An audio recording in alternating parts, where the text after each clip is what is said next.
ఓం నమో భగవతే వాసుదేవాయ. ఓం నమో భగవతే వాసుదేవాయ. ఓం నమో భగవతే వాసుదేవాయ. అజ్ఞానతిమిరాంధస్య జ్ఞానాంజనశలాకయా చక్షురున్మీలితం येन తస్మై శ్రీ గురవే నమః. नमा ओं विष्णुपादाय कृष्णपृष्ठाय भूतले श्रीमते भक्तिवेदान्ता स्वामिन्निति नामिने. नमस्ते सरस्वती देवे गौरवाणी प्रचारिणे निर्विशेष शून्यवादी पाश्चात्य देशतारिणे.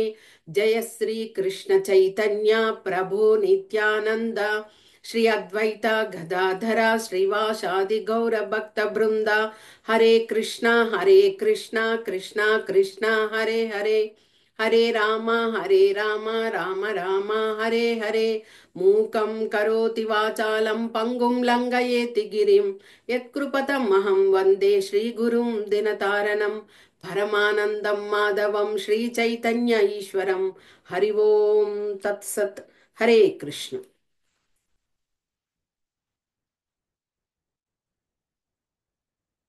ఓకే. ఈరోజు మనము శ్రీరామ దివ్య చరితంలో చివరి కాండం ఉత్తరకాండ గురించి తెలుసుకుంటున్నాము. ఉత్తరకాండ ఏమిటి అంటే శ్రీరామచంద్రునికి అంగరంగ వైభవంగా పట్టాభిషేక్తుడు అవుతారు. తర్వాత అందరూ మునులు యోగులు అందరూ కూడా ఆయన్ని దర్శించడానికి మళ్ళీ వస్తారనమాట. అలాంటి మునులలో సప్తర్షులు కూడా వచ్చారనమాట. సప్తర్షులు ఎవరెవరు? వశిష్ఠ ముని, తర్వాత కశ్యప ముని, అత్రి ముని, గౌతమ ముని, విశ్వామిత్రుడు, తర్వాత భరద్వాజ ముని, చివరగా ఎవరు? జమదగ్ని ముని. వీరు సప్తర్షులు అనమాట. వీరు రావడం జరిగింది. వచ్చాక అందరినీ శ్రీరాముడు చక్కగా వారిని ఆహ్వానించి వారి వారి ఆసనాలలో కూర్చున్న తర్వాత కుశల ప్రశ్నలన్నీ అయ్యాక తర్వాత వారు చెప్పారు ఏమిటంటే, శ్రీరామ, నీవు అంటే అసురులను సంహరించడం కోసము నీవు వచ్చి రావణాసురుని, కుంభకర్ణుని, కుంభుడిని, నికంబుని, మారీచుని, వీరినందరినీ లోక కళ్యాణార్థమై నీవు వారినందరినీ కూడా సంహరించడం జరిగింది. మాకందరికీ కూడా చాలా ఆనందంగా ఉంది అంటూ ఋషులు శ్రీరాముని స్తుతిస్తున్నారనమాట. తర్వాత అందులో అగస్త్యముని చెప్పారు, రావణాసురుడు కుంభకర్ణుని కన్నా ఇంద్రజిత్తు చాలా ఘటికుడు అని చెప్తే శ్రీరాముడు అన్నారు, ఏ విధంగా ఇంద్రజిత్తు అంతటి గొప్పవాడు? నాకు మీరు వివరాలను అంటే వారి వంశావళి గురించి తెలియచేయండి మునివర్య అని అడగడం జరిగింది. అప్పుడు అగస్త్యుడు చెప్తున్నారనమాట, బ్రహ్మ మానస పుత్రుడైనటువంటి పులస్త్య ముని, ఆయన తృణబిందు అనే మహర్షి యొక్క కుమార్తెను వివాహం చేసుకున్నారు. వారికి విశ్రవసు అనే కుమారుడు జన్మించాడు. తర్వాత అతనికి యుక్త వయస్సు వచ్చాక అతను భరద్వాజుని యొక్క కుమార్తెను వివాహం చేసుకున్నాడు. వారికి వైశ్రవణుడు అని అతను జన్మించడం జరిగింది. ఈ వైశ్రవసుడు వచ్చి చాలా గుణాతిశయంలో చాలా గొప్పగా ఉండేవాడనమాట. కాబట్టి బ్రహ్మ కూడా అతనికి చాలా ఇష్టపడి అతనికి ఏం చేశారు, లోకపాలకులలో ఒకనిగా కుబేర స్థానాన్ని ఆ వైశ్రవసునికి ఇవ్వడం జరిగిందనమాట. తర్వాత ఆ విధంగా అయ్యాక ఎవరు ఈ విశ్రవసు చక్కగా అలాగే కుమారుడి యొక్క ఆనందానికి సంతోషంగా ఉన్నాడనమాట.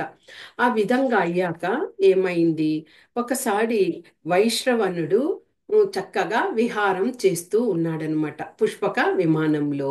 ఆ విధంగా చేస్తూ ఉన్నప్పుడు అందరు కూడా ఆశ్చర్యపోతున్నారు. ఎందుకు అంటే బ్రహ్మ ఆయనకు ఆ పట్టం ఇవ్వడమే కాకుండా ఆ, అదే కుబేరుని స్థానం ఇవ్వడమే కాకుండా ఒక పుష్పక విమానాన్ని కూడా ఇవ్వడం జరిగింది.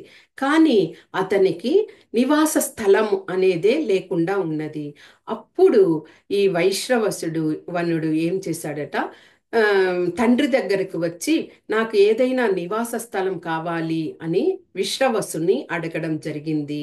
అప్పుడు విశ్రవసు ఏం చెప్పారు, నీవు త్రికూట పర్వతం దగ్గర ఉన్నటువంటి లంకా నగరంలో నువ్వు నివాస స్థలం ఏర్పరచుకో అని చెప్పడం జరిగింది. అదే విధంగా కుబేరుడు కూడా అక్కడ నివాసము ఏర్పరచుకున్నాడు.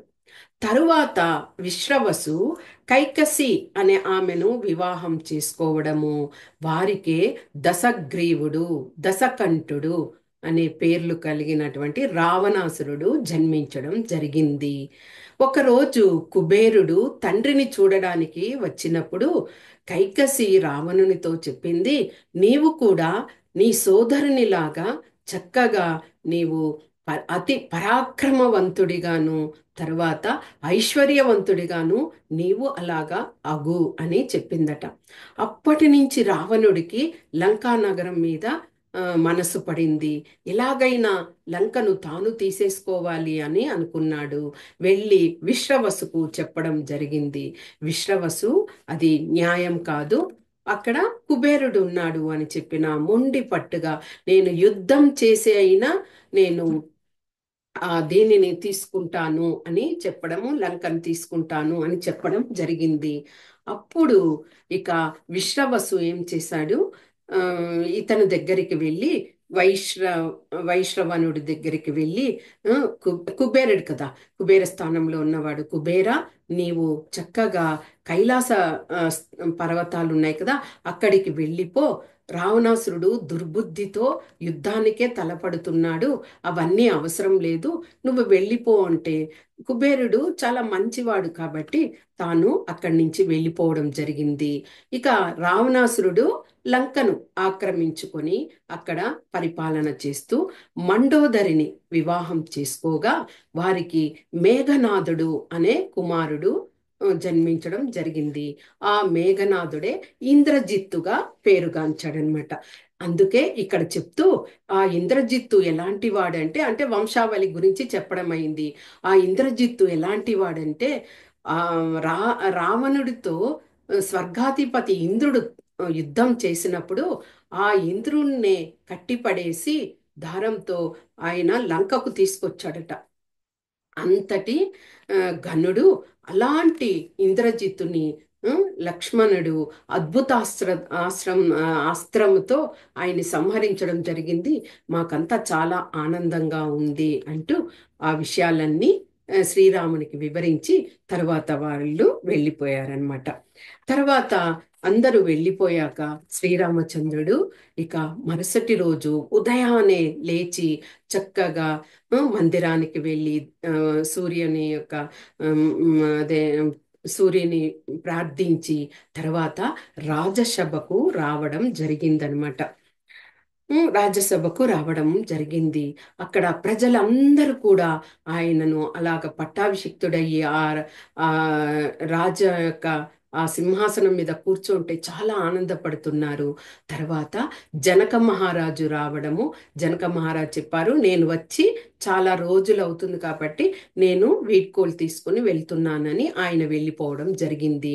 అదేవిధంగా శ్రీరాముడు యుధాజిత్తు అతనికి కూడా కేకయ రాజ్యానికి వెళ్ళడానికి చెప్పారు. ఎందుకంటే కేకయ రాజు అశ్వపతి ఆయన చాలా వయసు అయిపోయింది కాబట్టి అతని బాగోగులు చూసుకొని పంపించడం జరిగింది.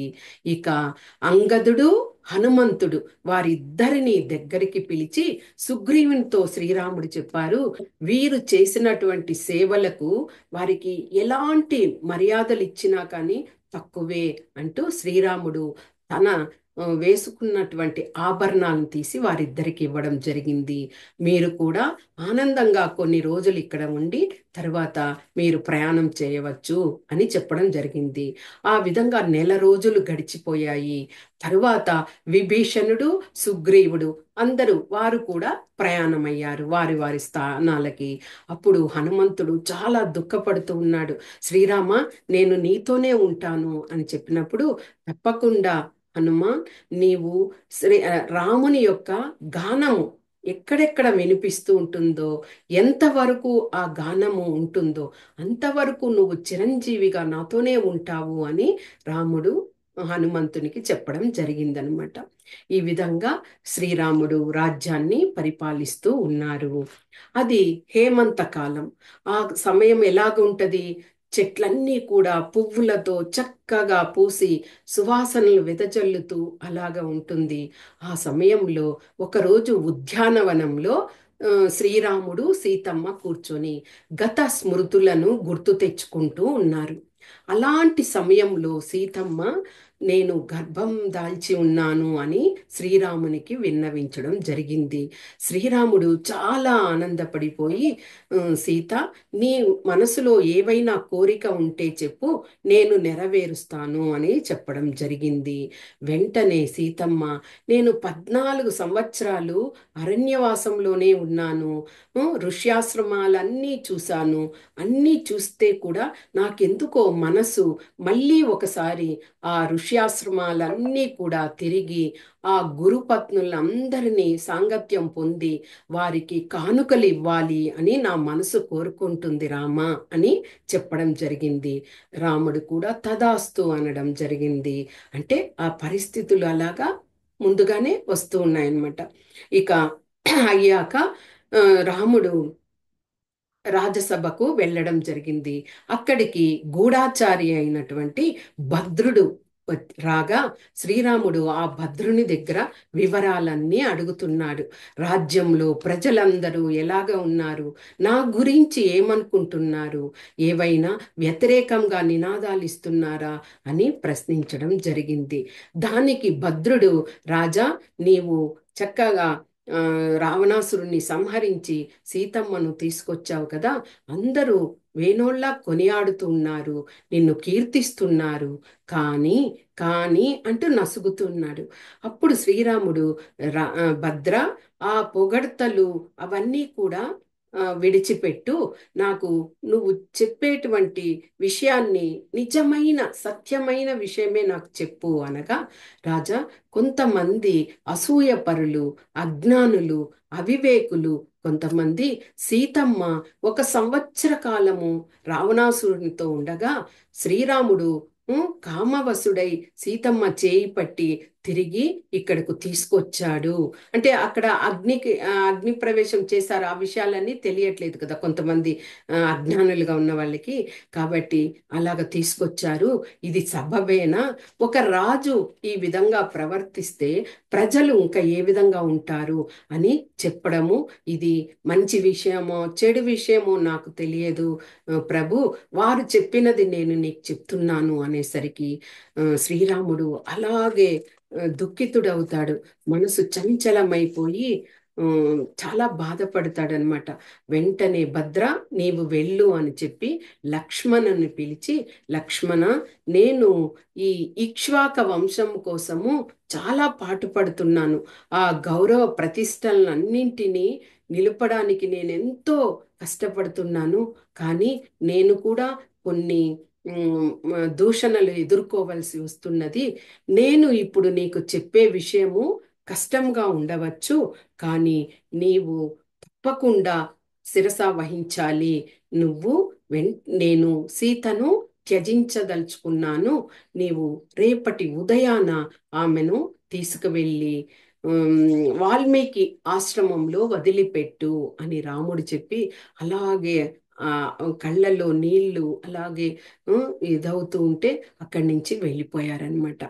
అప్పుడు లక్ష్మణుడు, ఇక అన్న రాజు కదా, అది శిరస వహించాలి, తప్పకుండా సీతమ్మకు వెళ్ళి విషయం చెప్పడం జరిగింది.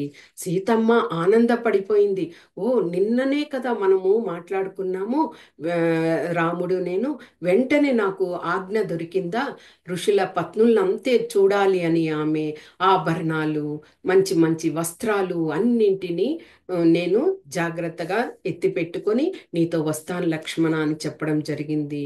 ఉదయాన ప్రాతకాలంలో ఎవరు, లక్ష్మణుడు, సుమంత్రుడు, సీత సీతమ్మ ముగ్గురు ప్రయాణమయ్యారు. అలాగా ప్రయాణమయ్యి గోమతి నదీ తీరానికి చేరుకున్నారు. ఆ సాయంత్రం వేళ అవ్వడం వల్ల వారు అక్కడే బస చేశారనమాట. అలాగ బస చేసినప్పుడు లక్ష్మణుడు అలాగే ఏడుస్తూ ఉన్నాడు. కళ్ళ వెంబడి అశ్రుధారులు ఇదవుతూ ఉంటే సీతమ్మ అడిగారు, ఎందుకు లక్ష్మణ ఇలాగ బాధపడుతున్నావు? 1-2 రోజుల్లోనే కదా మనం తిరిగి వచ్చేస్తాము. నీకు ఒక్క 2 రోజులకే శ్రీరాముని యొక్క వియోగాన్ని భరించలేకున్నావు. అవును, కరెక్టే కదా. నేనైతే వివాహం తర్వాత శ్రీరాముని చెంత ఉన్నాను. నీవు చిన్నప్పటి నుంచి శ్రీరామునితో ఉండడం వలన నీకు బాధ కలుగుతుంది అని చెప్పడం జరిగింది. లక్ష్మణుడు ఏమీ పలకలేకపోయాడు. తర్వాత ఆ రోజు విశ్రమించి మరుసటి రోజు బయలుదేరి గంగానది తీరాన్ని ఒక నావ సహాయంతో దాటడం జరిగింది. సుమంతుడు ఇక్కడే ఉన్నాడు. తర్వాత అక్కడికి చేరుకున్న తర్వాత వాల్మీకి ఆశ్రమానికి దగ్గరగా అక్కడ చేరుకున్న తర్వాత అప్పుడు లక్ష్మణుడు చెప్పడం జరిగింది, అమ్మ నన్ను మన్నించు. ఈ విధంగా శ్రీరాముడు నిన్ను ఇక్కడ ఆశ్రమంలో వదిలిపెట్టి నన్ను తిరిగి వచ్చేయమని చెప్పారు అనేసరికి ఒక్కసారిగా సీతమ్మ అలాగే హృదయము పగిలిపోయే విధంగా రోధించింది. నేను ఏమి పాపం చేశాను? ఎందుకు నాకు మాత్రమే విధి వక్రీకరించి ఇలాంటి పరిస్థితులు ఏర్పడుతున్నాయి? నేను ఎవ్వరికీ అపకారం చేయలేదే. రామా, ఎందుకు నన్ను ఈ విధంగా శిక్షిస్తున్నావు అంటూ బోరు బోరున ఏడవడం చేశారు. తర్వాత వెంటనే లక్ష్మణుడు, నన్ను మన్నించమ్మా, నిన్ను ఇంత దూరం తీసుకొచ్చినందుకు నేను పాపిష్టుడిని అని చెప్పేసి ఆమె దగ్గర వీడ్కోలు తీసుకొని బయలుదేరాడు. సీతమ్మ అలాగే చూస్తూ ఉంది. లక్ష్మణుడు ఎంత దూరం వెళ్తున్నాడో అలాగే చూస్తుంది. తర్వాత లక్ష్మణుడు సుమంత్రుని వద్దకు చేరుకొని బోరున అక్కడ ఏడుస్తూ ఉంటే సుమంత్రుడు చెప్పారు, లక్ష్మణ బాధపడకు. ఈ అదే శ్రీరాముని యొక్క జాతకం ప్రకారము ఆయన భార్యతో వియోగం చెందుతాడు అని నాకు దశరథ మహారాజ్ చెప్పారు. ఈ విషయం ఎవరికి చెప్పకు అన్నారు. కానీ పరిస్థితుల ప్రభావం నీకు చెప్పవలసి వచ్చింది, బాధపడకు అంటూ వారు అయోధ్య నగరానికి చేరుకున్నారు. ఇక్కడ సీతమ్మ బోరున విలపిస్తూ ఉండగా ఆ ఆశ్రమంలో ఉన్న బాలకులు చూసి వెంటనే వాల్మీకి మహర్షికి తెలియచేయడము జరిగింది. వాల్మీకి పరుగు పరుగున వచ్చి సీతమ్మను చూశారు. ఆయన లోకజ్ఞాని కదా, కాబట్టి ఆయనకు విషయము అర్థమైంది. సీతమ్మను తీసుకొని, నువ్వు బాధపడకమ్మా, మేం చూసుకుంటాము అని ఆశ్రమంలోకి తీసుకువెళ్ళడము జరిగిందనమాట. ఇక అలాగ 2 రోజులు గడిచేసరికి శ్రీరామునికి అదే దుఃఖంతో రాజభవనానికి వెళ్ళలేదు. 3వ రోజు అక్కడ వెళ్ళేసరికి అక్కడ ఒక సునకము ఆ రాజదర్బారు బయట వేచి ఉంది అన్నమాట. ఆ త్రేతాయుగంలో రాజులకు ఈ జంతువుల భాష మాట్లాడితే తెలుస్తుంది, అవి మాట్లాడగలిగిన స్థితిలో ఉంటాయి. కాబట్టి అది వెంటనే శ్రీరామునితో చెప్పింది, నన్ను ఒక బ్రాహ్మణుడు నా తల మీద కొట్టడం వల్ల నాకు దెబ్బ తగిలింది, రక్తం కారుతుంది, నాకు న్యాయం ఇవ్వండి అని రాజుని అడిగిందట. అప్పుడు రాజు అదే శ్రీరాముడు వెంటనే ఆ బ్రాహ్మణ్ణి తీసుకురావడం జరిగింది. ఆ బ్రాహ్మణు పేరు సర్వదా సిద్ధుడు. ఆ బ్రాహ్మణుడు చెప్పారు, నేను వెళ్ళే దారిలో ఈ సునకము అడ్డు వచ్చింది కాబట్టి దాన్ని కొట్టడం జరిగింది అంటే అది అపచారం కదా, అలాగ చేయకూడదు కదా, అది అపరాధం కదా అనేసి రాముడు చెప్పడం జరిగింది. తర్వాత అక్కడ ఉన్నటువంటి మునులందరినీ అడిగితే వారు బ్రాహ్మణుడు కదా, అలాగ అపరాధం చేసిన ఆయన్ని శిక్షించకూడదు అని వారు చెప్పడం జరిగింది. ఇక రాముడు ఆయనకు న్యాయంగా అనిపించకుండా ఆ సునకాన్నే అడిగాడు, నువ్వే చెప్పు ఎలాంటి శిక్ష ఇద్దాము అన్నప్పుడు ఆ సునకం చెప్పింది, ఈ బ్రాహ్మణుడికి ఒక పీఠాధిపతిగా ఆస్థాన ఇదిగా ఇవ్వండి అనేసరికి అక్కడ అందరూ ఆశ్చర్యపడుతున్నారు. ఏదైనా శిక్ష ఇస్తుంది అనుకుంటే ఈ విధంగా చెప్పేసరికి ఎందుకు నీవు ఇలాగ చెప్పావు అంటే రాజా, నేను గత జన్మలో ఇలాగ పీఠాధిపతిగా ఉండి ఎన్నో మంచి కార్యాలు చేశాను, అందరికీ పేరు తెచ్చే విధంగా చేశాను. కానీ ఆ మిథ్యాహంకారంతో నేను ఎన్నో ఆ, అపరాధాల మీద అపరాధాలు చేశాను. దాని ఫలితమే నేను సునకంగా జన్మించాను. ఈ బ్రాహ్మణుడికి కూడా అలాంటి పట్టము ఇచ్చి పదవి ఇచ్చినప్పుడు అతడు కొన్ని రోజులు బాగా ఉండి ఆ మిథ్యాహంకారంతో ధనాన్ని ప్రోగు చేసుకోవడము, అలాగ అపరాధాలు చేయడం అలాగ చేసినప్పుడు అతనికి మనం ఎవ్వరము శిక్ష ఇవ్వకుండానే అతడు ఇలాంటి నీచ జన్మలు ఎత్తుతాడు, నరక ప్రాప్తి కూడా పొందుతాడు. అదే అతనికి సరైన శిక్ష అని చెప్పి ఆ శునకము అదృశ్యమైపోయిందట. ఆ విధంగా శ్రీరాముని యొక్క కాలంలో సత్యమైన విషయాలు ఈ విధంగా జరిగేవి. తర్వాత అలాగ అయ్యేసరికి వెంటనే ఒక పరిచారకుడు వచ్చి, మహారాజా, ఈ విధంగా ఋషులు నిన్ను కలవాలని వచ్చారు అనేసరికి శ్రీరాముడు వారిని పిలిపించారు. వారందరూ కూడా, రాజా, మధువనం అనే ప్రాంతంలో లవణాసురుడు అనే రాక్షసుడు అందరినీ హింసిస్తున్నాడు. అతని యొక్క గొప్పతనం ఏమిటి అంటే అతని చేతిలో శివుడు అతని తండ్రికి ఇచ్చినటువంటి ఒక గద ఉన్నది. తండ్రి తదనంతరము ఆ గదను ఇతడు ఉంచుకొని ఉన్నాడు. ఆ శక్తి వలన అందరినీ హింసిస్తున్నాడు. అతన్ని ఎలాగైనా మీరు సంహరించాలి అని చెప్పడం జరిగిందనమాట. అప్పుడు శ్రీరాముడు ఆలోచిస్తున్నాడు. అదే సోదరులలో ఎవరైనా వెళ్ళడానికి సిద్ధమా అన్నప్పుడు భరతుడు నేను వెళ్తాను అన్నాడు. కానీ శత్రుఘ్నుడు ఏం చెప్పాడు? భరతుడు 14 సంవత్సరాలు మీలాగే అతడు కూడా ఆ ప్రజావాసంలో చాలా కష్టపడ్డాడు. అతడు విశ్రాంతి తీసుకొని నేను వెళ్తాను అని శత్రుఘ్నుడు చెప్పాడనమాట. వెంటనే శ్రీరాముడు ఆ మధువనానికి రాజుగా శత్రుఘ్నుణ్ణి చెప్పడము, పట్టాభిషిక్తుణ్ణి చేయడము, అక్కడికి వెళ్ళమని చెప్పడము జరిగింది. శత్రుఘ్నుడు 2 రోజులు ప్రయాణం తర్వాత ఆయన మొదట వాల్మీకి మహర్షి ఆశ్రమానికి చేరుకున్నారనమాట. అక్కడికి వెళ్ళి ఆయన ఆ రోజు వాల్మీకితో మాట్లాడి ఆ రోజు బస చేసి ఉన్న సమయంలో, అర్ధరాత్రి సమయంలో సీతమ్మకు కవలలు జన్మించారు అని వార్తను విని చాలా సంతోషపడతాడు శత్రుఘ్నుడు. కానీ వెళ్ళి చూడడానికి లేదు, బహిష్కరించారు కదా. కాబట్టి అప్పుడు వాల్మీకి ఆ కవలలకు లవ కుశ అని నామకరణం చేయడం జరిగింది.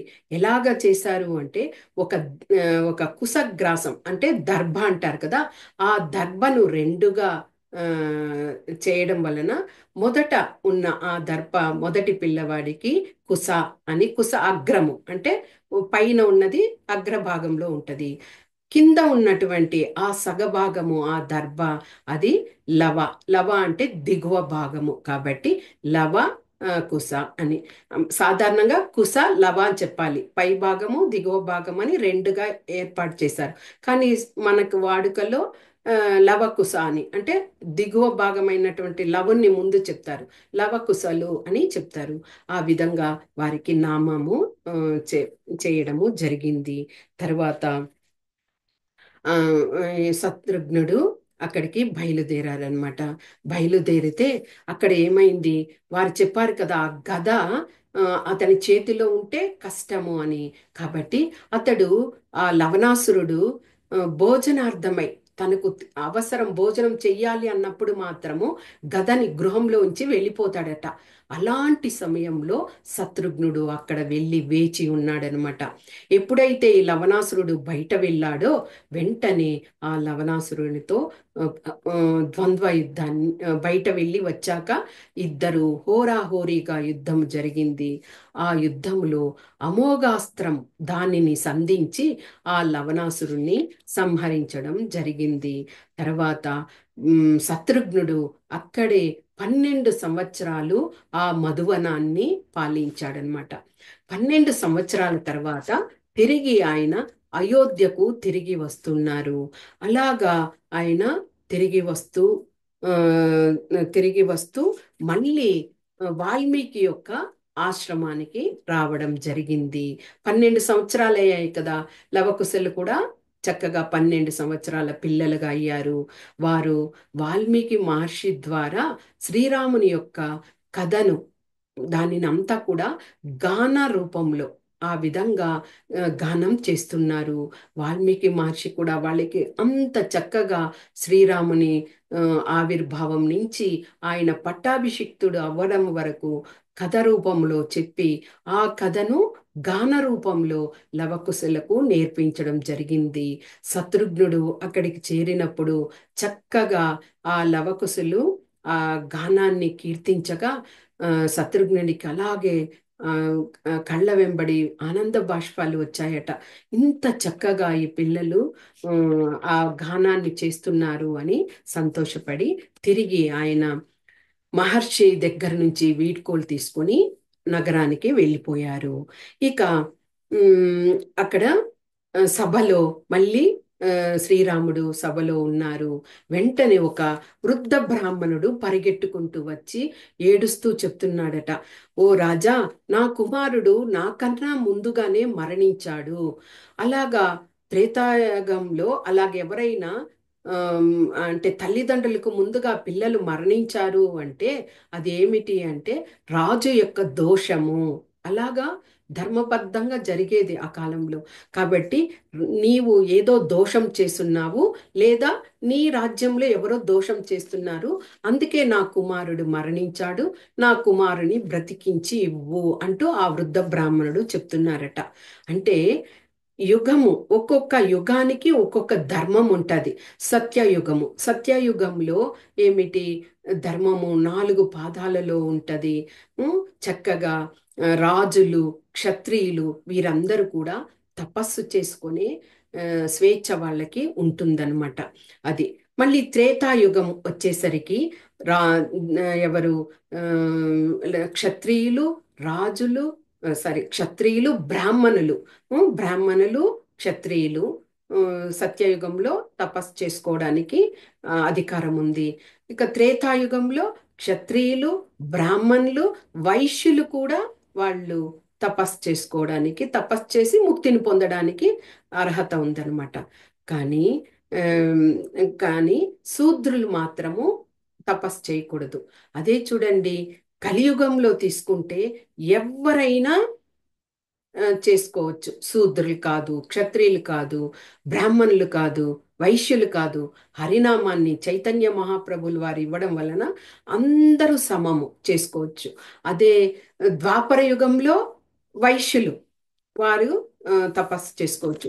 ఈ విధంగా ఉండడం వలన ఏమైంది, అక్కడ ఒక శూద్రుడు ఒక తల క్రిందలుగా తపస్సు చేస్తున్నాడు అనమాట. అందువల్లనే ఆ పిల్లవాడు మరణించడం జరిగిందని రాముడు వెతుకుతూ వెళ్ళి అతన్ని, ఆ శూద్రుని సంహరించడం జరిగింది. అది దోషం కాదు. ఎందుకు అంటే ఆ యుగం యొక్క ధర్మం ప్రకారము శూద్రుడు తపస్సు చేయకూడదు.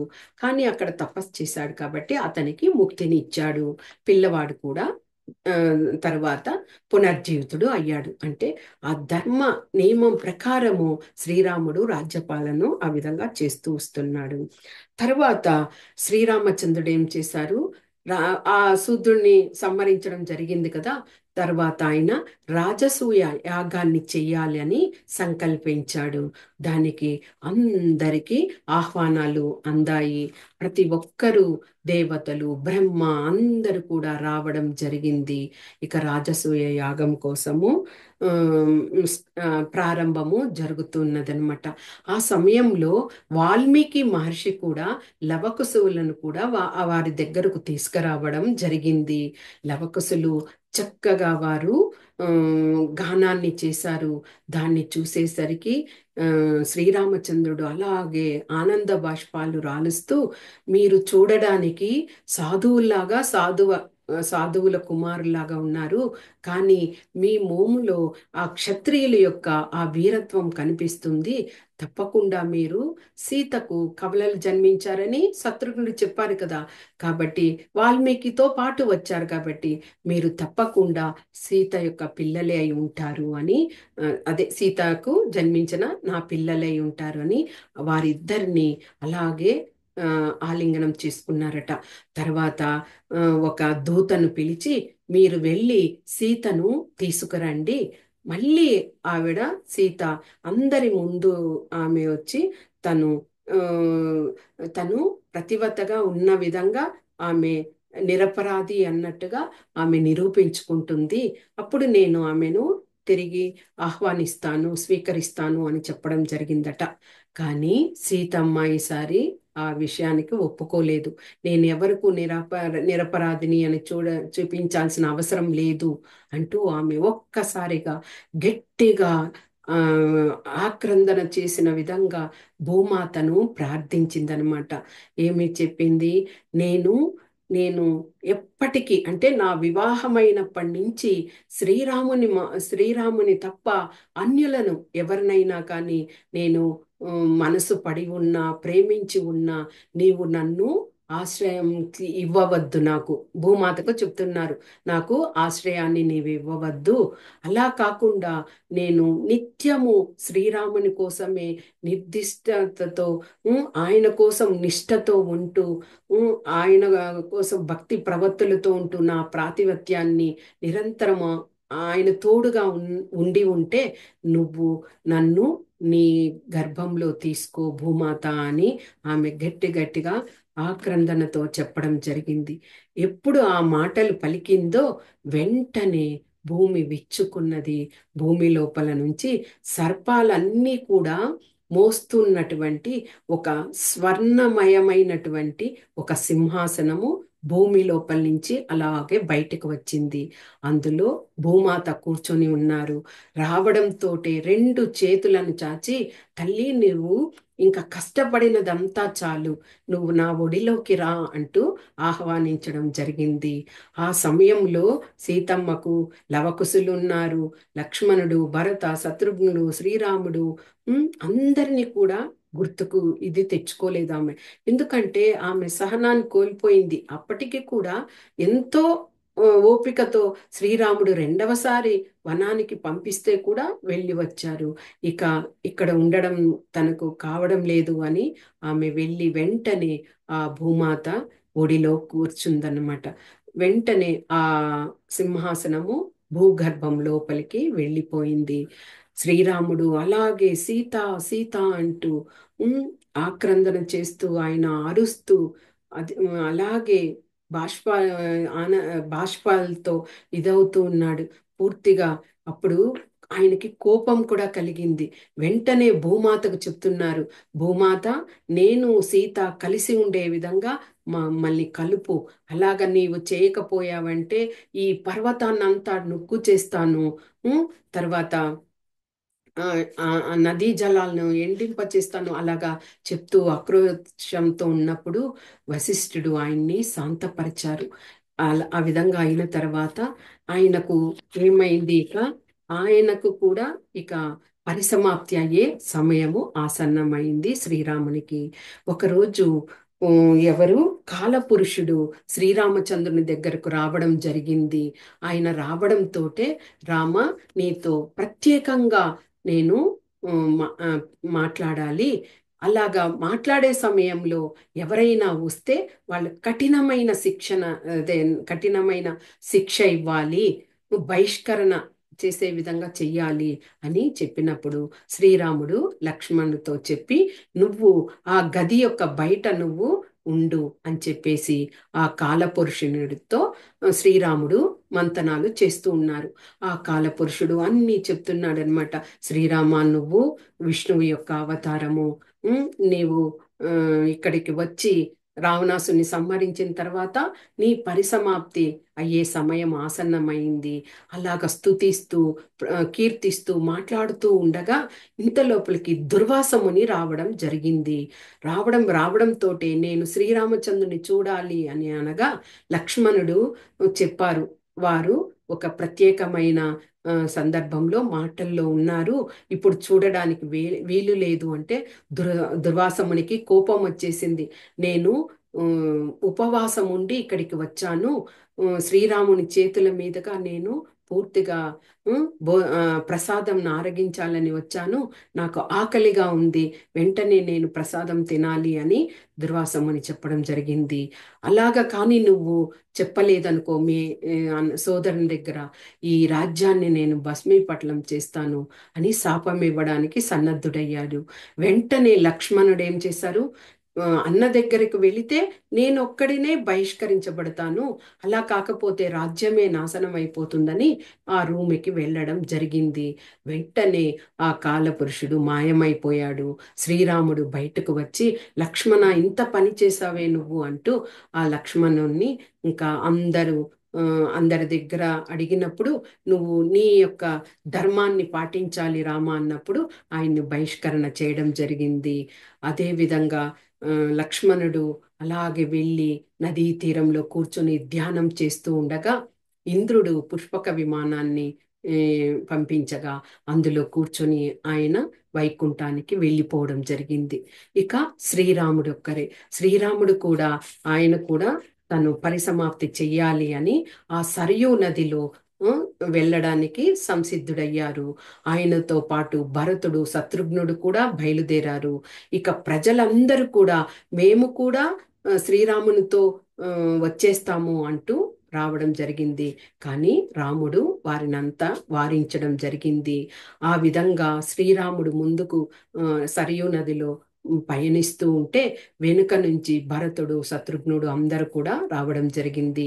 ఇది వరకే మాతలైనటువంటి కౌసల్య మాత, కైకేయి, సుమిత్ర వారందరూ కూడా దేహాన్ని త్యజించడం జరిగింది ముందరే. ఆయన అలాగే నదిలో వెళుతూ వెళుతూ అలాగే నీటి లోపలికి వెళ్ళగానే ఆయన అలాగే పరిసమాప్తి అయ్యి వైకుంఠానికి చేరిపోవడం జరిగిందనమాట. ఇది శ్రీరాముని యొక్క ఉత్తరాఖండంలో విషయాలు. ఎవరైతే ఈ శ్రీరాముని యొక్క ఈ దివ్య చరిత్రను పూర్తిగా సంపూర్ణంగా బాలకాండ నుంచి ఉత్తరాఖండ వరకు ఎవరైతే వింటారో వారందరూ కూడా ముక్తులవుతారు అని మనకి ఆ గ్రంథంలో చెప్పబడింది. ఇలాంటి సుందర మధురమైనటువంటి ఈ రామాయణాన్ని మనము 6-7 రోజులుగా చక్కగా వింటూ వచ్చాము. మనం కూడా ఎంతో ధన్యులం. కాకపోతే ఇలాగా వినడానికి మనకి కూడా ఆ భాగ్యం అనేది దొరకదు. ఈ రోజుతో సుందరకాండతో ముగిసింది. రామ రామ జయ రాజా రామ, రామ రామ జయ సీతారామ, రామ రామ జయ రాజా రామ, రామ రామ జయ సీతారామ. హరే కృష్ణ.